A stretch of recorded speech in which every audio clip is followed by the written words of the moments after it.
আমি হাল্ককে বিয়া করব যদি সে একটা কাজ করে দিতে পারে। কাজটা করলে তবেই বিয়া। কি কাজ জলদি বলো। হাল্ক, তুই যদি আমার বাড়ির পিছনে থাকা ডাইনিটাকে ভাগিয়ে দিতে পারিস তবেই তোকে আমি বিয়ে করব। এইটা একটা কাজ হলো, আমি এখনই যাচ্ছি, তোমরা অপেক্ষা করো। জরিনা বলছে ডাইনিটাকে ভাগাতে হবে, আমাকে যে কোনো প্রকারে শালা ডাইনিটাকে ভাগাতেই হবে।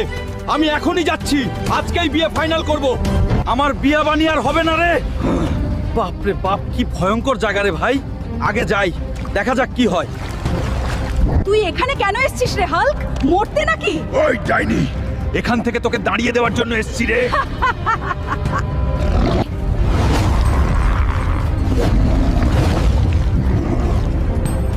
এই ডাইনিকে আর হইল না। আসলে আমার বিয়েটা মনে হয় আর হইল না।